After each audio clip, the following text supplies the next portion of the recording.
Hey everyone, it's Xander, and remember, Epic begins with one step forward. Today, I have the pleasure of being joined by Alli Shoemaker, who you may not know, maybe that married name, but Alli, just take a moment, introduce yourself. Sure. So I'm Alli Shoemaker, formerly Sobiac. My name got cool right when I got married. So, yeah. So yep, I'm Zach's older sister. I'm the one in the movie who's eating a lot and texting my future husband. That's how I come up with it. So it was pretty accurate. Right. So for people who don't know, Zach Sobiac, there was a movie that Disney made called Clouds, and it is a beautiful movie. I actually just rewatched it yesterday, and it's a beautiful movie about kind of the end of Zach's life and the music that he wrote, and this beautiful song Clouds that subsequently went to #1 on the iTunes chart. Yep. So my first question I'm dying to ask you, Alli, is what do you think of the movie?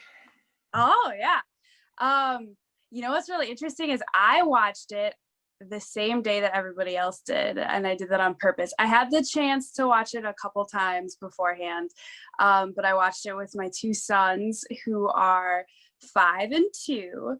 I just kind of wanted to like be by myself and just have that be a part of the experience with my sons. But I thought Justin Baldoni did a phenomenal job with the movie.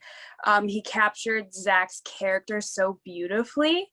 And while some of the events are a little jumbled or meshed together, the atmosphere and the whole meaning behind it was conveyed super well. I was really, I won't lie, I was a little skeptical at first when my mom was talking about a movie, and I think it was beautifully done. I was really pleased with it. So yeah, again, I certainly never knew Zach, but it seemed, from what I could tell, to seem very real about the events going on and how he was dealing with stuff, how the family was dealing with stuff. So, right. and so, you know, there's the movie. I'm not going to spend the whole time talking about the movie. You know, if you want to watch it, it's on Disney Plus. It's a really great movie. If you don't want to watch it but want to hear Zach's song, it's called Clouds. You can find it on streaming services. And so I wanted to know, you've got some other siblings. Yeah, I do. Yep. Okay.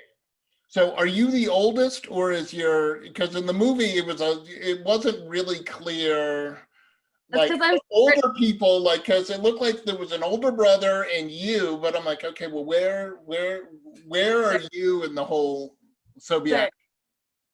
So I am the oldest and the shortest, and one who looks like I'm 15. And I will for the rest of my life, hopefully, I guess. I don't know. But it's me, and then Sam is second, and then it was Zach. He was the third, and then baby. So, and she's 8 years younger than me. So we're all within that 8-year span. Okay. And obviously one of the things that I focus on that you know, obviously you and I unfortunately share in common is we're sibling survivors, you know, lost a sibling. How are your other siblings doing? Yeah, you know, it's kind of remarkable, actually. We're all doing really, really well. It's really weird and I guess kind of strange to say, but I feel like our family is a lot closer after this whole event. Like each of our individual relationships. Grace is in school. She's going for graphic design. Sam is doing something super cool and nerdy in science that I probably can't explain well. But yeah, I think we're all doing pretty well. And that's great. I should mention, just because some people may or may not know, Zach died of osteosarcoma. Yep. And one of the cool things that Zach did before he died, or at least portrayed in the movie this way, is that he started the Zach Sobiac uh, Osteosarcoma Fund, which Yeah. is, and so take a moment and talk a little about that and what that fund has been able to do. Yeah. Yeah, so that's something that really materialized right before Zach died. It was something he really wanted to do, like you mentioned. And it was something that wasn't at all on our radar.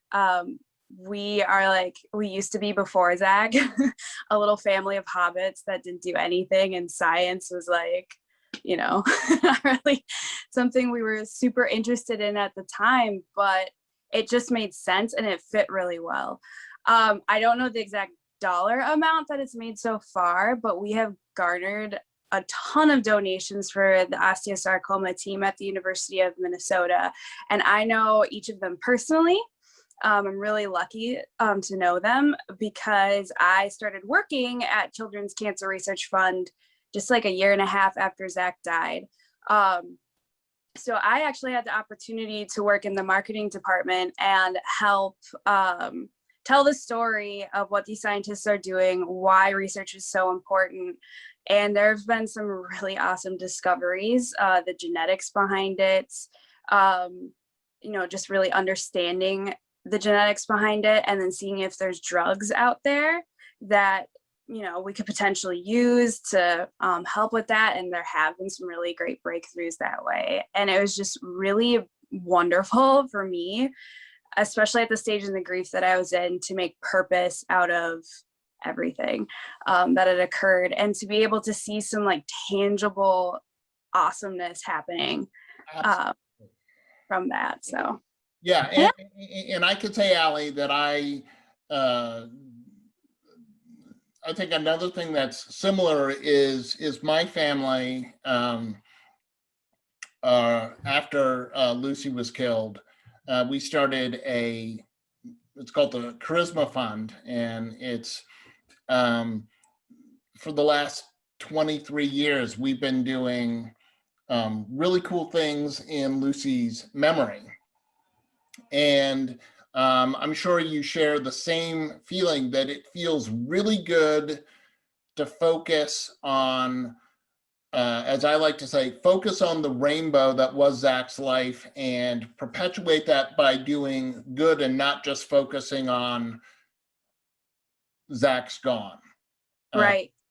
I know personally that it is so much more rewarding for me to be able to fund really great organizations and do great things in Lucy's name.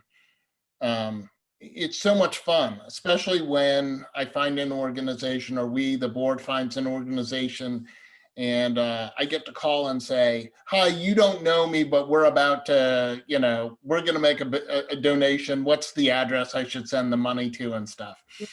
And, like one of the big things we've done since right after Lucy died was we have a scholarship at the law school she was at John Marshall Law School in Chicago. And we fund a graduating attorney going into public service. And it helps to offset some of their student debt. So that they can go into public service, because public service is really, really important, but unfortunately doesn't always get, those assistant DAs, those government jobs are really important, and those attorneys are doing fabulous work on behalf of so many people who are in need, but they just don't get paid as much. Right. So I could say, like, when I saw that in the movie, and I'm like, oh my gosh, yeah, I could totally relate to. It feels so good to do good in memory of our sibling. Right, exactly. And it's kind of funny. it was a children's book that made me decide to approach grief that way. Right before Zach died, we had a social worker come in for Grace, and Grace did not want to go by herself. I think she was 14 at the time. Right. So I went and sat with her, and the social worker pulled out this book called Rabbitiness. I don't know if you're familiar with it, but if you haven't read it yet, you should get it. Okay. About a rabbit who like disappears, and all of his friends are just left with this deep, dark hole, and they don't know what to do with it. You know, Rabbit loved to do music and paint, and so they go in this hole that he left, it's all metaphorical, Yeah. and all the materials that he used to use, and then they make their own kind of like beauty out of what he loved. And it's kind of sad, but that changed my life as a 23-year-old. I was like, I have a decision here to make. I can either just crawl in this hole and do nothing with it, or I can follow Zach's example and continue to, you know, make beauty wherever I end up, you know, and it doesn't have to be big and extravagant. You just have to be willing to be generous with yourself. So. Absolutely. I couldn't agree more. And you're right. It is very much of a choice. Do I choose to continue living my life? And look, you're a little busier because you got some work to do for Zach, right? And I'm busier because I got work I'm doing on behalf of Lucy. And, you know, kind of that whole choice is how I got into writing my book about sibling loss and doing the work I do to raise awareness for sibling loss and help other siblings, because it feels so much better to choose to do something versus not do anything, because life is a participatory sport. You know, today, if you didn't do anything, you just sat in bed with the covers up around your chin, the day would still go on. Your life would still be going on. You're not participating, but it's still going on. Right. And, exactly. and you're right. I mean, I talk about in my book, I talk about you have a choice. You can pull the covers up over your head and 10 years goes by. And then you decide that you're ready to deal with it, everything. However, 10 years has gone by. Right. And yeah. Time is a valuable resource, as we know, you know, absolutely. Absolutely. Now, here's one of the things I want to ask you, because it does lead to kind of our part of our discussion, which is, do you find that people are always asking how your parents are? How are your parents doing? Yeah, my parents are doing really, really well. It's really cool to see how both of them have dealt with it, I guess, because they both decided to follow the same trajectory as me. Like, we either make meaning out of this or we don't. Right. And all of us dealt with grief so differently. I was more like my dad. I had a little bit of angst and anger about the whole thing. And my mom, of course, she's just such a cool person in general. So grateful for my mom, because I would be a much different person without her. But she just decided from this very diagnosis to make meaning out of it, and that helps lead the whole family. I think I credit her for a lot of us all being okay, because she was such a solid foundation. And you know, she has her hard days too. It's not perfect, you know. It is. All of us dealt with a lot of anxiety and whatnot, so. And we've dealt with that in different ways, but overall they're doing really well. She works for a Children's Cancer Research Fund too, and works with other families, which is just kind of her way that she is making use of her experience. So. Absolutely. Absolutely. And, you know, I ask about how are your parents, because I'm originally from Boston. I was living in Boston at the time that Lucy was killed, and many people know my parents, and I'd be on the street and they'd stop and ask, oh my gosh, how are your mom and dad doing? And yet no one asked how I was doing. Yeah. And that's a common thing that happens for sibling survivors, is everyone focuses on the parents and no one or very few people actually focus on the siblings. Right. And yet, here's some startling facts, okay? The longest relationship you'll have in your life, Alli, is with your siblings. Not your parents, it's with your siblings. And your siblings, for good or for bad, no matter what your relationship with them is, they're probably some of your best friends. Yep. They know you better than you know yourself. And sometimes, yeah. well, but like seriously, think about when you would argue with Zach, right? When you had an argument, you did not start off nicely. You're swinging for the fences. You're saying the things that you know are going to hurt him, and he's saying the things that are going to hurt you. That's how siblings are, because you got the dirt. You have 100% of the dirt on each other, and you will use it to win the argument. Oh yes, definitely, And, definitely. and but you know, I mean, my experience was, and I'm interested to know your experience about people not acknowledging like your loss, because Yeah. our siblings are, to quote my good friend Dr. Heidi Horsley, when you lose a sibling, you lose your past, your present, and also your future. Yeah, that's so true. I think about that a lot, actually. Yeah, not a lot of people ask about it. They ask how your parents are doing, and it's really, I have really struggled with that, because you think to yourself, like, was this a valuable relationship? Do I deserve to be this sad? At least it wasn't my kid. And you know, you're kind of automatically pushed into the background, but you still like feel that cavern, you know? Your loss is no less significant than your parents. It's different, but it is, I mean, I went through this myself 20 plus years ago, where I started to wonder whether my grief, my loss was less important. And the answer is Yeah. no, it's not less important. It's equally as important.